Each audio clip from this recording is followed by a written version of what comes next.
আসসালামু আলাইকুম। বাংলায় একটা প্রবাদ বাক্য আছে, মরার উপরে ঘোড়ার ঘা। এই কথাটা কেন বলছি একটু পরে সম্পূর্ণ ভিডিও দেখলে আপনারা বুঝতে পারবেন। আল্লাহ তাআলা দুনিয়াতে এমন কিছু দেন যেটা হয়তো আমরা বুঝি না, সেটা আল্লাহ পাকের খেলা, ইশারা। কিন্তু আমরা অনেকে এটাকে অন্য কিছু ভাবি। এবার ইসরায়েলে কি করে আল্লাহর দ্বারা সবচেয়ে বড় দ্বারা আল্লাহর পাকড়াও, আল্লাহ তাআলা পবিত্র কোরআনে বলছেন, নিশ্চয় আমার পাকড়াও অত্যন্ত কঠিন। এর আগেও কিন্তু দাবানলে ইসরায়েল শেষ হয়ে গিয়েছে। এইবার আবারও সে যুদ্ধ বিধ্বস্ত দেশ। এতদিন গাজাকে, হ্যাঁ, আমি বলছি যে যুদ্ধ বিধ্বস্ত দেশ হচ্ছে এখন ইসরায়েল।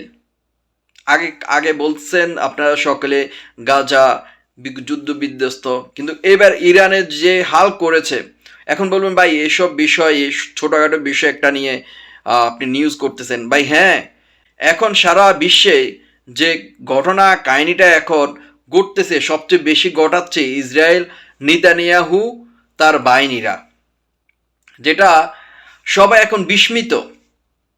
এটা ঝুঁকে হবে যে নেতানিয়াহুর বিরুদ্ধে কিন্তু তার দেশের মানুষ এখন বিদ্রোহ শুরু করে দিয়েছে।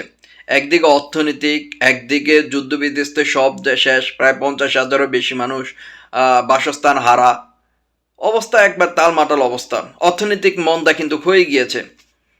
এরপর এর মধ্যে জেরুজালামের প্রবেশ মুখে যে রোড 1 আছে, অতি দ্রুত আগুন ছড়িয়ে যাচ্ছে।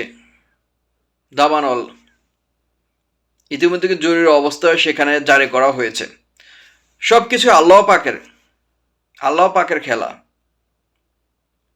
ইতিমধ্যে সবচেয়ে বাজে অবস্থানে আছেন বিশ্বের ইসরায়েল। একদিকে অর্থনৈতিক মন্দা, যুদ্ধবিধ্বস্ত, একদিকে দাবানল।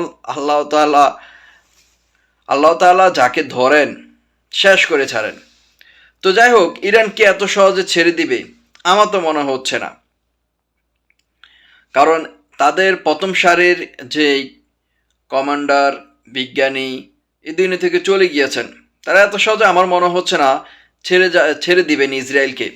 যুক্তরাষ্ট্র কিন্তু ইতিমধ্যে পদক্ষেপ নিয়েছেন যুদ্ধবিরতির জন্য। তো দেখা যাক কী হয়, অবশ্যই আপনাদেরকে আপডেট জানাবো। হয়তো নেতানিয়াহুর এটাই শেষ সময় আসছে, দেখা যাক।